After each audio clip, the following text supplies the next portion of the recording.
नमस्कार बंधुगण मु सोशल रिसर्च यूट्यूबर रविंद्र आपण मानकु स्वागत करुच्ची आमर आउ गोटे नुआ भिडियोटी संपूर्ण देखा पूर्वर आम यूट्यूब चैनल सोशल रिसर्च को लाइक करंतु, कमेंट करंतु, शेयर करंतु एवं सब्सक्राइब करंतु।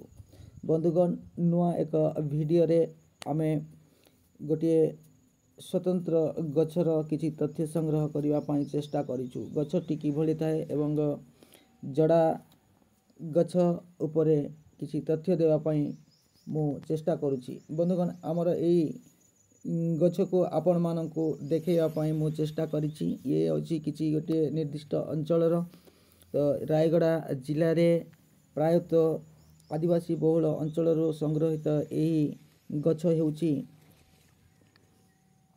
लोक माने याकू चाषी भाई माने याकू चाष भाव में याकू व्यवहार करती। ये होची जोड़ा गछ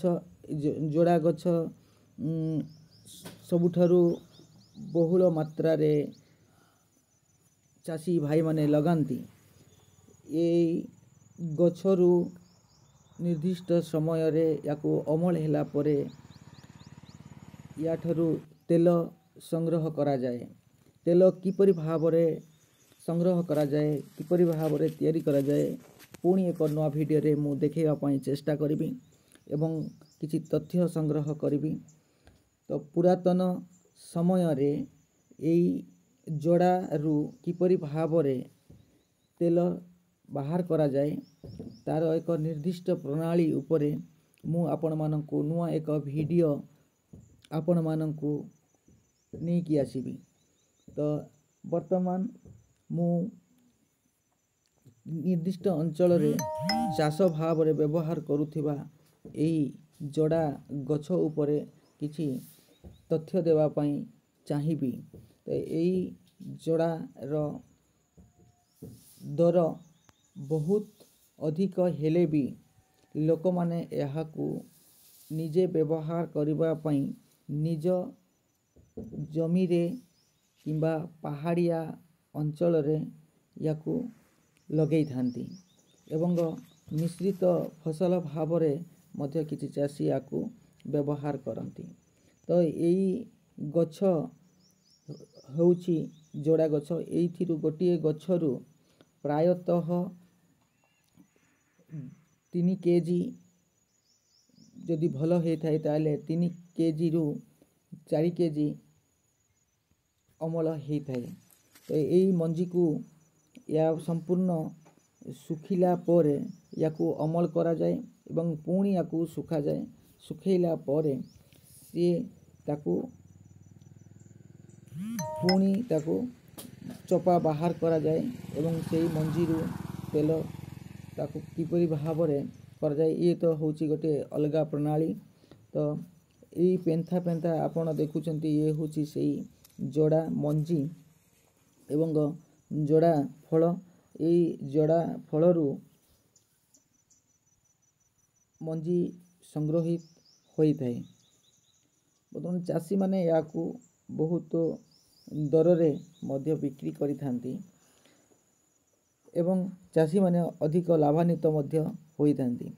एणु एई गछ हेउची रायगड़ा अंचल रे अधिक मात्रा रे चाषी माने चाष करती, अधिक मात्रा रे देखा जाए एवं एहाकू जदि चाष करा जाए ताहेले कौनसी प्रकार एहाकू औषध व्यवहार करती नहीं। ये होची जैविक उपाय रे करा जाए।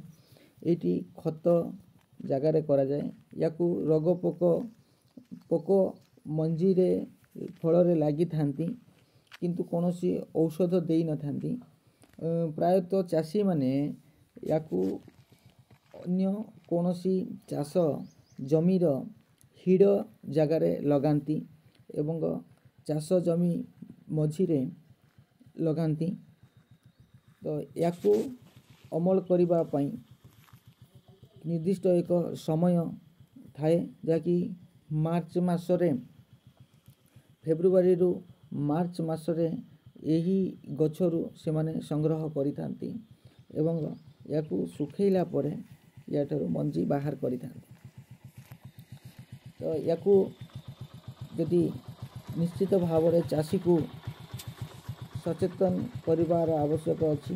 तो यही जड़ा तेल वर्तमान कि बजार रे अधिक दर रे बिक्री हेउछि। तो जड़ा तेलर उपकारिता आमे समस्ते जानिछे कि यह द्वारा यह आम मुंडरे लगाइबा द्वारा आम चुटी स्ट्रंग होइथाए एवं ये होछि ठंडा होइथाए एवं याकू पेटरे भी लगै थांती जे गरम पेट जदि गरम होइथाए ताले याकू जदि लगाया जाए ताले ठंडा होइथाए। तो एणु याकू बहुल मात्रा रे याकू आदिवासी अंचल रे आकू व्यवहार करा जाए एवं बहुत लोक माने जदि जड़ा तेल जदि व्यवहार करती ताहेले जड़ा तेल देह को बर्तमान चुटी पाचिबारु मध्य मुक्ति पाई थांती। धन्यवाद।